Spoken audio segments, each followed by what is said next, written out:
चराचर गुरुम निर्वैरम शांत विग्रहम। आहा, ध्यान देना।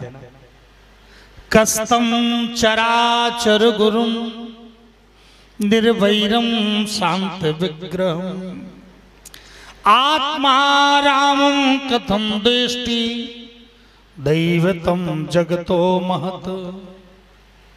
कस्तम चराचर गुरुम, जो चर और अचर के गुरु हैं, ध्यान दीजिए। जो आत्मा राम है, सभी की आत्मा में रमण करते हैं भगवान भोले बाबा। जो सारे संसार के गुरु हैं उनको जगत गुरु कहा जाता है। जो देवादिदेव महादेव हैं, हमेशा शांत रहने वाले, उनसे दक्ष ने क्यों द्वेष कर लिया? कृपा करके आप इस रहस्य को बताओ। एताख्या ही में ब्रह्मन जामातु ससुरस्य च। हे प्रभु, हे गुरुदेव, आप बताएं ये ससुर दामाद का झगड़ा कैसे हुआ? मेरे भाइयों, सुखदेव जी ने कहा, राजन, अपमान को पचा लेना तो सरल है, पर सम्मान को पचा लेना बड़ा कठिन है। मैं एक बात निवेदन कर दूं, सम्मान में बहुत संभलने की आवश्यकता होती है। अपमान को पचा लेना तो सरल है, थोड़ी देर में अपमान में कष्ट होता है, किंतु फिर से अपने संभल जाता है, सीख ले लेता, कुछ ना कुछ सावधानी होती। पर सम्मान पाकर के जो संभल गया उसका कभी पतन नहीं हो सकता, क्योंकि गिरने का भय ऊंचाइयों से होता है, कभी गिरने का भय नीचे से नहीं होता है। ऐसा कभी नहीं सुना होगा कि धरती में ही गिर गए, अरे गिरेंगे भी तो कोई चोट नहीं लगे। जितनी ऊंचाई से आप गिरोगे उतनी ही ऊंची चोट लगे, उतनी ही बड़ी चोट लगे।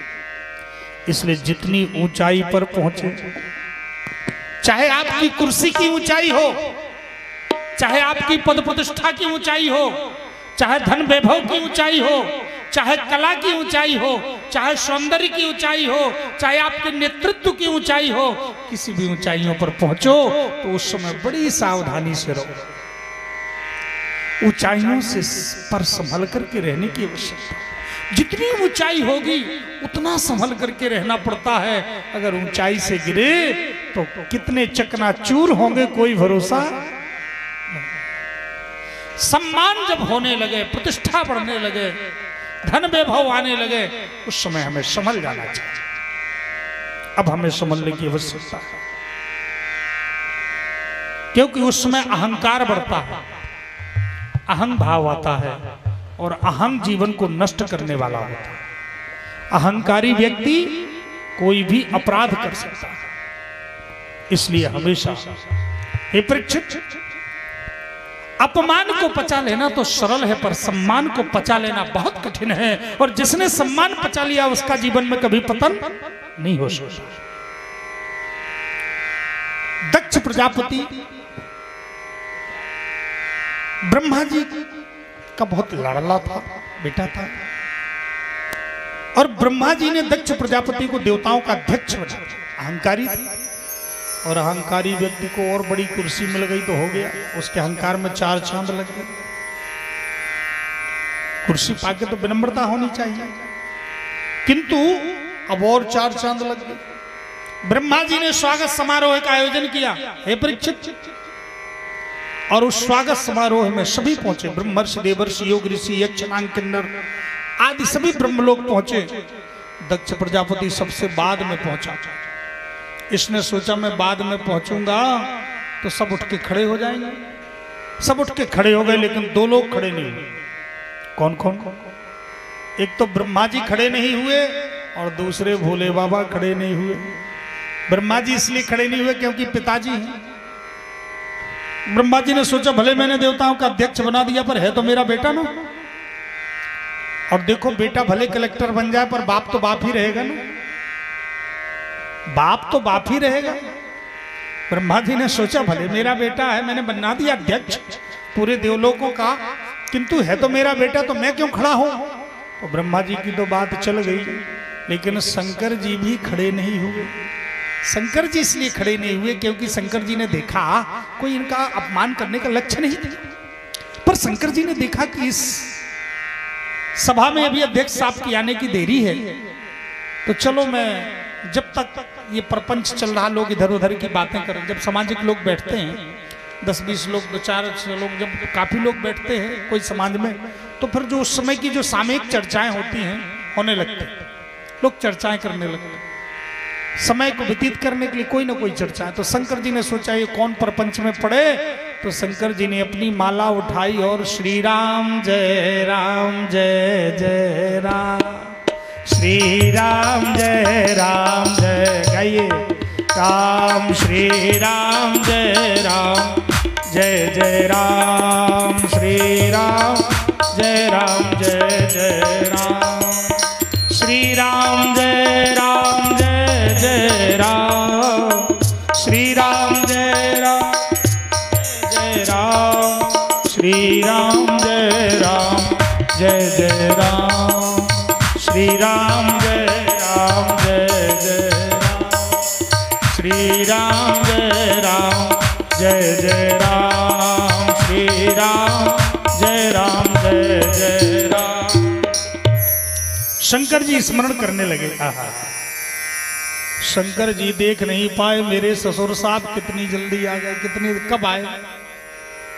इस दक्ष का अहंकार और साथ में आसमान में पहुंच गया। मेरे भाइयों, दक्ष ने सोचा पिताजी नहीं खड़े हुए, कोई बात नहीं, ये तो मेरा दामाद है, इसको तो खड़ा हो जाना चाहिए, ये क्यों खड़ा नहीं हुआ। और दक्ष क्रोध में आ गया, इसने मेरा सम्मान नहीं किया। मैं देखता हूं, आज मैं अध्यक्ष हूं, अब इसको मैं बहिष्कृत कर दूंगा। मन ही मन क्रोध में आ गया। और दक्ष ने क्रोध में आकर के कह दिया, जितने भी खड़े हैं सभा में सब लोग बैठ जाओ, मैं जो कुछ कहने जा रहा हूं उसको बड़ी सावधानी से सुनो। श्रूयताम, सुनिए, ब्रह्मर्षयो सहदेवा सयाग्नयः नाहं बिव्रतो राजन न ज्ञानम न च मत्सरात्। मैं यहां पर जो भी आगंतुक है, ब्रह्मर्षि, महर्षि, देवर्षि, यक्ष, नाग, किन्नर, मैं सभी को घोषणा करके कह रहा हूं कि इस समाज में कुछ लोग ऐसे बैठे हुए हैं जिनको समाज में बैठने का ज्ञान नहीं। जब समाज में बैठने का ज्ञान नहीं तो समाज में क्यों बुलाया आप लोगों ने। सब लोग कांपने लगे। अध्यक्ष साहब आते ही भाषण देना शुरू कर दिया। किसी सभा का नियम है, अध्यक्षीय भाषण सबसे बाद में होता है, सबसे बाद में अध्यक्ष का भाषण होता है और सभा विसर्जित हो जाती है। पहले अन्य भाषण होते हैं, संचालक से शुभारंभ होता है। किंतु यहां देखा कि अध्यक्ष साहब पहले ही माइक पकड़ के गड़गड़ाना शुरू कर दिया। अब क्या करें, सब लोग चुपचाप बैठे, सोचने लगे किसके लिए दक्ष चिल्ला रहा है। तब तक यदि अपने आप को बड़ा लोकपाल मानते हैं, अयम तू लोकपालानाम विषग्नो निरपत्रपा, अपने आप को महादेव कहते हैं, मुंडों की माला पहनने वाला, चिता की भस्म लगाने वाला, भूत प्रेत का साथ करने वाला, मरघट पर रहने वाला, आज जिसको समाज में कभी रहना ही नहीं है तो सामाजिक ज्ञान कैसे होगा। आज मैं भरी सभा में घोषणा करता हूं, जहां पर इंद्र उपेंद्र को सम्मान मिलता है उस समाज से बहिष्कृत किया जा सकता। अब महाराज, पहले सामाजिक दंड दिया जाता था, सामाजिक दंड लोग देते थे, पहले की परंपराएं होती थी। अब तो सामाजिक दंड बंद हो गए, कानून बदल गया है। तो सामाजिक दंड पहले दिया, बहिष्कृत किया जाता था समाज से। आज जैसे ही दक्ष ने क्रोध में कहा, शंकर जी तो चुपचाप, देखो भोले बाबा महादेव, जो सामर्थ्य रहते हुए क्षमा कर दे वही तो सबसे बड़ा महापुरुष। चाहते तो तीसरा नेत्र खोलते, सब जल के भस्म हो जाते, लेकिन शंकर जी हैं, भोले बाबा हैं। शंकर जी ने सोचा चलो कोई बात नहीं, ससुराल में सबको गाली मिलती है, ससुर साहब है। शंकर जी तो कुछ नहीं बोले, पर नंदी से नहीं रहा गया। सच्चा सेवक कैसे स्वामी का अपमान सह सकता है। नंदी ने कहा, अरे दक्ष, तुम मेरे स्वामी को श्राप दे दिए हो, क्या तुमको बोलने का ज्ञान है? समाज में कैसे बोलना चाहिए?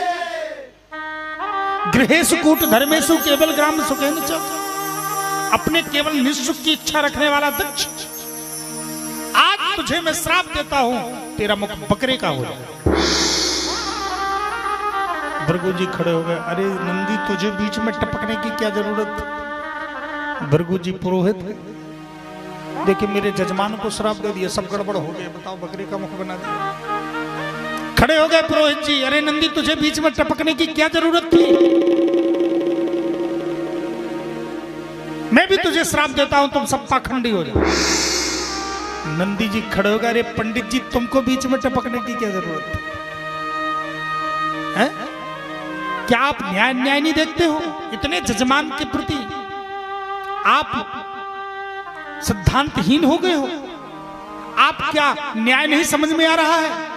हमारे भोले बाबा को यह अपराध करता जा रहा है, श्राप दे दिया। जाओ तुमको भी श्राप देते हैं, तुम सब भी लक्ष्मी माता, बड़ा श्रापी है। अब हम नहीं कहेंगे कितना लंबा श्राप हो। शंकर जी ने सोचा कि अभी तो बातें बढ़ रही, हमारे गण बड़े उदंड है, और कहीं अगर अभी बातों से लाठी बजने लगी तो सब गड़बड़ हो जाएगा। गणों से कहा चलो, बोले कहाँ? बोले कैलाश पर्वत। गणों ने कहा और आगे का सब कार्यक्रम भंडारा, बोलो जो होना था सो हो गया। सबको लेकर के श्री कैलाश पर्वत पहुंच गए। कैलाश पर्वत पहुंच गया, बीच सभा से ही आधे लोग चले जाएं तो अब उस अध्यक्ष का सम्मान कहां बचा। अध्यक्ष ने यहां पर घोषणा कर दिया, अध्यक्ष ने, अमुक तिथि में मैं यज्ञ करूंगा और उस यज्ञ में आप लोग सपत्नी का आना, सपरिवार आना। बड़ा बृहद यज्ञ का आयोजन किया, लेकिन यज्ञ का लक्ष्य है शंकर जी का अपमान। सबको निमंत्रण कार्ड भेजा, सपरिवार भेजा, किंतु शंकर जी को और अपनी बिटिया को, सती को कोई न्योता नहीं। जितने विमान है सब आकाश मार्ग से उसी रास्ते से जा रहे हैं, आकाश मार्ग से चले जा रहे हैं। शंकर जी तो जानते हमारी ससुराल में बहुत बड़ा कार्यक्रम हो रहा है, पर शंकर जी तो भोले बाबा है, कोई बात नहीं, अपनी मस्ती में मस्त है, जो होना है सो होने दो। शंकर जी कुछ नहीं देखे, पर सती जी ने देखा आज सुबह से विमान गड़गड़ा रहे हैं, क्या बात है, आज कहीं विशेष आयोजन है क्या? पता भी नहीं। तब तक चंद्रमा का विमान निकला। चंद्रमा की पत्नी रोहिणी ने कहा, अरे सती तू यहां मंदाकिनी में स्नान कर रही है, तेरे मायके में बहुत बड़ा यज्ञ हो रहा है। सती जी के रोंगटे खड़े हो गए, मेरे मायके में? क्या तुम लोग कहां जा रही हो? बोले तेरे मायके जा रही हूं, तेरे पिता ने बहुत बड़ा यज्ञ किया है, उसी में सारे विमान जा रहे हैं। अब सती जी मन ही मन सोचने लगी, इतना बड़ा यज्ञ सब लोग जा रहे हैं और हमें अता पता नहीं। सती जी को याद आ गई, जब मेरे भोले बाबा पिता के सम्मान समारोह से लौटे थे, मैंने पूछा कैसा हुआ सम्मान? भोले बाबा ने कहा जैसा हुआ सो ठीक है, अब मत पूछो। कुछ बताया नहीं भोले बाबा ने, जरूर लगता कुछ ना कुछ दाल में काला। पर मायके में यज्ञ हो रहा है। सती का नैहर प्रेम खिंचने लगा। पिता के यहाँ यज्ञ हो रहा है, मौसी भी आई होंगी, बहनें भी आई होंगी, 15 बहनें हैं, जीजा जी भी आए होंगे, फूफा जी भी आए होंगे। जब मायके में कोई आयोजन होता है तो माताओं को पहले से ही बड़ी खुशियां होने लगती। कदाचित अगर ना जा पाए, बच्चों की परीक्षा फंस जाए, कोई कारण फंस जाए, तो फोन से पूछती रहती हैं अभी कौन कौन आ गया। अच्छा बस हम भी पहुंचने ही वाले हैं, बस 2 ही दिन की बात है। सती जी मन ही मन सोच रही, आहा बहनें आ गई होंगी, मौसियां आ गई, सब लोग इकट्ठे मिलेंगे, कितना अच्छा लगेगा। और क्यों ना लगे, माँ पिता का घर है, पुराने लोग मिलते हैं, बड़ा उत्साह होता है। मायका बहुत प्रिय होता है माताओं को। कहते 100 डिग्री बुखार चढ़ा हो, अगर मायके से कोई आ जाए तो बुखार भी उतर जाता है, ऐसा कहते हैं पहले की। अब तो आजकल मायका सब आसे ही पास होता है सब। अब तो फोन हो गया है तो अब समाचार की कोई बात ही नहीं, दिन भर वीडियो कॉलिंग भी कर लेते हैं। इतना नैहर प्रेम होता है, क्यों ना हो, माता पिता का घर है। माताएं हृदय से स्नेह करती हैं। और एक बात और है, माताएं भाव हृदय प्रदान होती है, सारा अपमान सह लेगी, सब कुछ सह लेती, सहनशीला होती है, किंतु मायके का अपमान उनसे सहन नहीं होता है। इसलिए भाइयों को भी चाहिए कि थोड़ा उसका परहेज जरूर बनाए रखें। ये परहेज जरूर रखना चाहिए। कभी कभी भाई लोग भी गुस्सा आती तो सीधे वहीं पहुंचते हैं। इसलिए हमें प्रयास करना चाहिए कि कभी भावनाओं पर ठेस न। जीवन साथी है वो संपूर्ण आपके संघर्ष को, आपकी चुनौतियों को स्वीकारने के लिए तैयार है।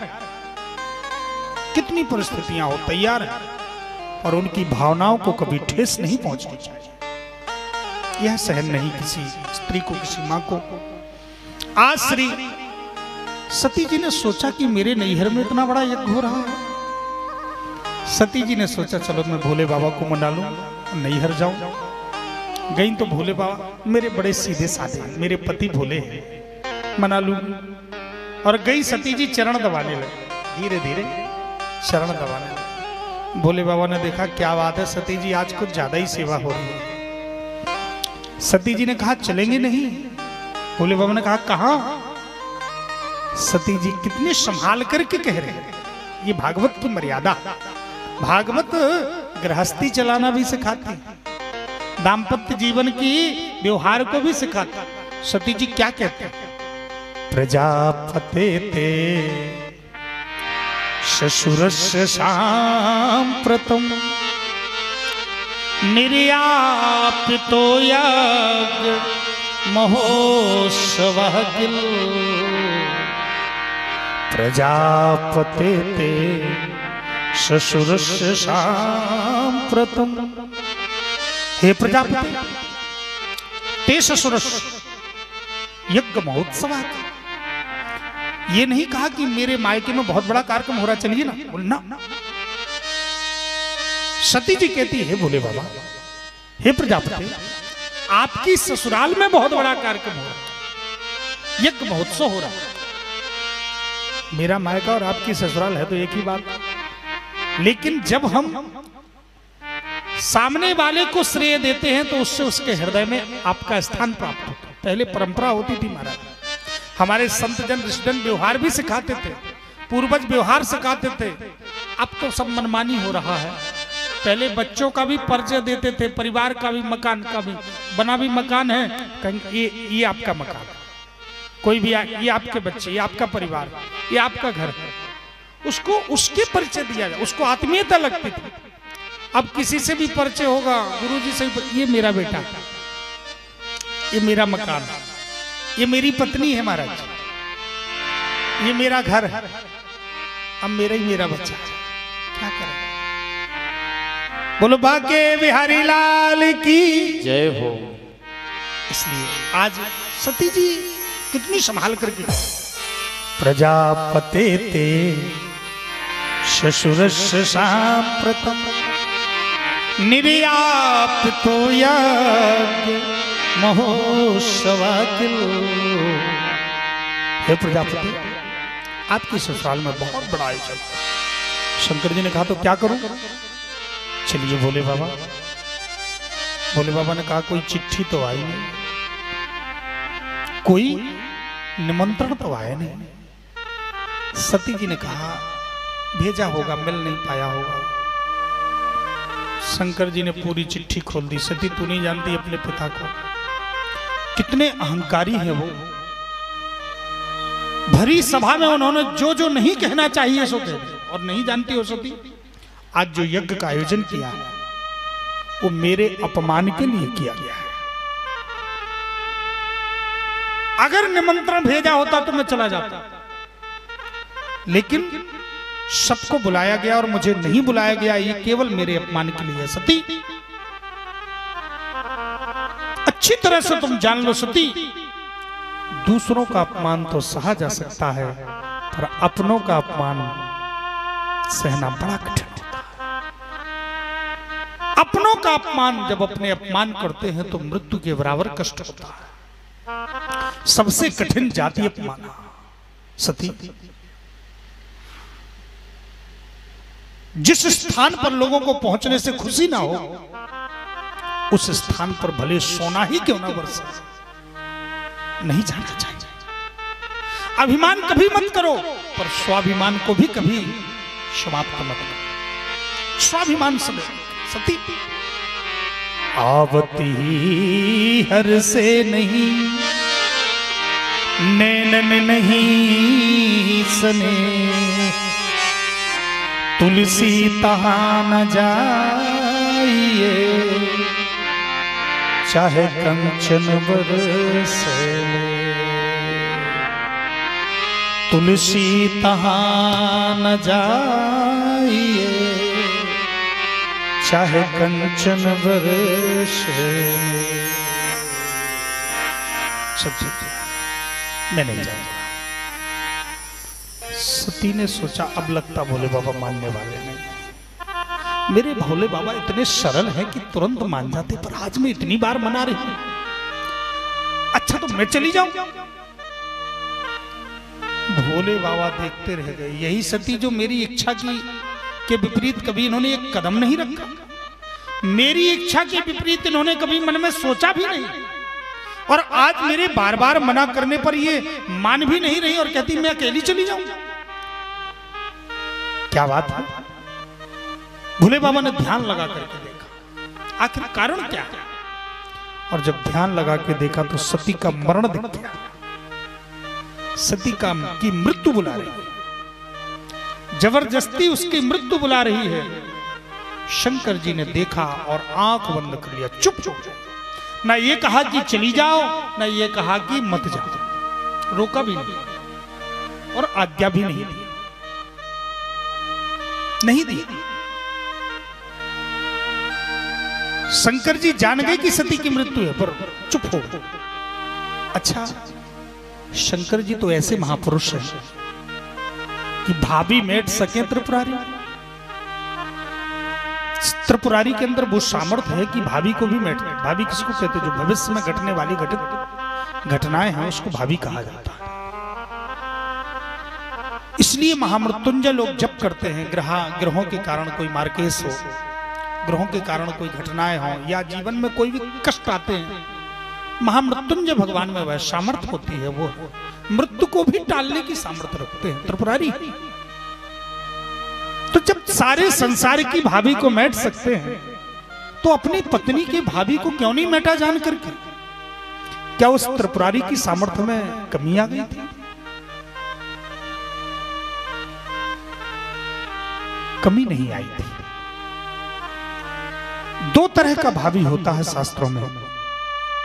एक प्रारब्ध जन्य भावी, कर्मों के द्वारा जो आपका प्रारब्ध है उस प्रारब्ध जन्य भावी, भविष्य में घटित घटनाएं निश्चित। और दूसरा हरि इच्छा भावी बलवान, प्रारब्ध में नहीं भी है पर भगवान की इच्छा हुई प्रकृति के संतुलन के लिए वो घटनाएं आ रही हैं, वो सबके लिए।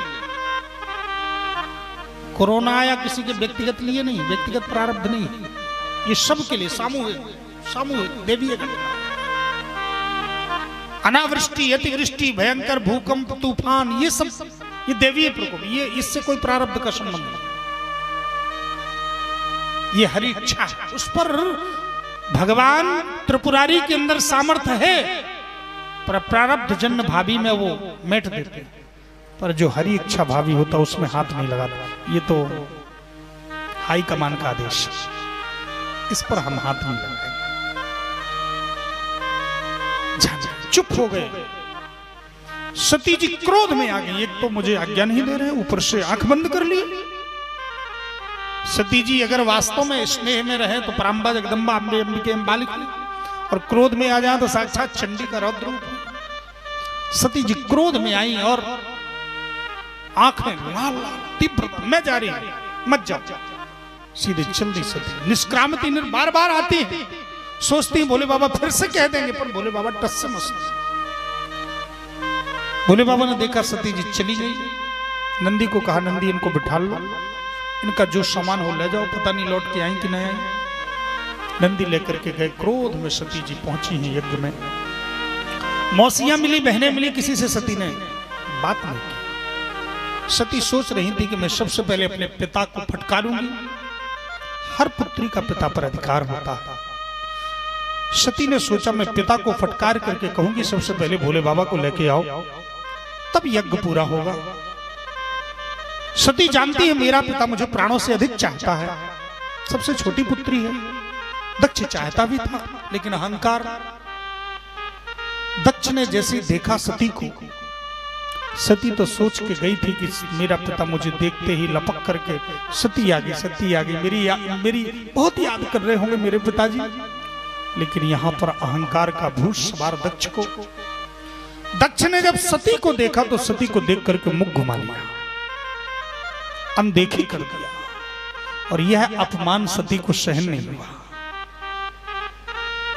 सती ने देखा कि मेरे पिता ने मुझे देख लिया, जान लिया, और फिर मुख घुमा लिया। सती सामने पहुंच गई, देखती रही। दक्ष ने सिर नहीं उठाया, नजर नहीं मिलाई। सती को क्रोध आ गया, अरे दक्ष, नाम मात्र के पिता, तूने भगवान शिव का नहीं मेरा अपमान किया है। मैं शिव की थी, शिव की हूं और शिव की ही रहूंगी। भगवान शिव के 2 अक्षर के नाम का जो स्मरण कर लेता है उसका कल्याण हो जाता है। शिवम करो तो कल्याणम। और तूने भगवान शंकर जी का अपमान किया। मेरे शरीर में तेरा रक्त समाया हुआ है, मेरे शरीर में तेरे रक्त का संबंध है। कभी भगवान भोलेनाथ ने मुझे दाक्षायणी कह दिया तो यह सती सहन नहीं कर पाएगी। इसलिए आज से ही मैं तेरे इस पुत्रत्व पद को समाप्त करती हूं। सभी के सामने देखते देखते सती जी क्रोध में आकर के वहीं पर योगाग्नि को प्रकट कर दी, और योगाग्नि से शरीर धू धू करके जलने लगा। शरीर को जलते हुए देख करके सभी देवता कांपने लगे, सभी देवता घबरा गए। सती जी को जल गई, सती जी का शरीरांत हो गया। सभी देवता घबरा करके सती जी का शरीर भस्म हो गया। नंदी आदि विध्वंस करना चाहे किंतु यहां पर संभाल लिया। नारद जी पहुंच गए शंकर जी के पास कैलाश पर्वत। भोले बाबा को प्रणाम किया। माता जी कहाँ है? बोले माता जी अभी थोड़ा सा मायके गए। बोले गई नहीं, गई थी वो तो ऊपर चली गई। और जैसे ही समाचार दिया अब भोले बाबा को सहन नहीं हुआ। अरे दुष्ट दक्ष, मैंने अपना अपमान तो सह लिया पर अपने आश्रिता सती का अपमान नहीं सह सकता। क्रोध में आकर के दक्ष ने एक जटा, भगवान भोले बाबा ने दक्ष के शमन के लिए एक जटा उखाड़ी, जमीन पर पटकी और उससे एक दिव्य महापुरुष का लंबी लंबी जटाएं हैं जिनकी, मुंडों की माला पहने हुए, नेत्रधारी, चंद्रमा ललाट पर सुशोभित है। ये रौद्र के ही अवतार हैं। महाराज अग्रगण्य है, रुद्र स्वरूप। जाओ तुम मेरे अग्रगण्य सर्वश्रेष्ठ गण वीरभद्र, जाओ दक्ष के यज्ञ को विध्वंस करो। दक्ष के यज्ञ को विध्वंस करने के लिए वीरभद्र चले तीव्र वेग के साथ, तूफान के साथ में। और जैसे ही वीरभद्र पहुंचे हैं, इतनी धूल उड़ी है, कई वृक्षों को उखाड़ते हुए यज्ञशाला को ही उड़ा दिया। लपलपाती तलवार से जजमान के मुंड को, दक्ष के मुंड को कुंड में स्वाहा कर दिया। जो श्री भृगु जी बोल रहे थे, स्वाहा स्वाहा मंत्र पढ़ रहे थे, उनकी दाढ़ी पकड़ी, मारा झटका, हाथ में दाढ़ी आ गई। पूसा साथ में स्वाहा बोल रहे थे उपरोहित के रूप में, तो मारा मुक्का बत्ती सी बाहर। किसी का कमर तोड़ा, किसी का हाथ तोड़ा। सभी देवता भागे भागे, भागो शंकर जी आगे लगता है। हम सब लोगों को दंड देने के लिए सभी देवता भागने लगे। वीरभद्र ने कहा नंदी इन सबको पकड़ लो, जो भाग रहे हैं इन सबको पकड़ लो, बोल दो बगैर दक्षिणा लिए कोई नहीं जाएगा। यज्ञ में आए हो तो भंडारा खा के ही जाओगे, दक्षिणा लेके ही जाओगे, नहीं तो पुण्य कैसे मिलेगा। नंदी सबको पकड़ पकड़ के लाते चलो, हमारे महाराज आपको बढ़िया भंडारा खिलाएंगे, खीर मालपुआ खिलाएंगे। और जैसे बोले हमें कुछ नहीं चाहिए, बोले नहीं नहीं चलो चलो चलो, यज्ञ तो पूरी करना है। देवताओं को पकड़ करके लाते वीरभद्र के पास, और वीरभद्र मारते मुक्का खींच करके, सीधे किसी की कमर तोड़ते, किसी की गर्दन तोड़ते, किसी का हाथ तोड़ते, किसी का महाराज मस्तक फोड़ते। सभी देवता अंग भंग पहुंचे। ब्रह्मा जी के पास त्राहि माम रक्षा करो। ब्रह्मा जी ने कहा और खाओ हलवा पूड़ी। शंकर जी के यज्ञ में अपमान में आप लोग बड़े उत्साह से गए हो।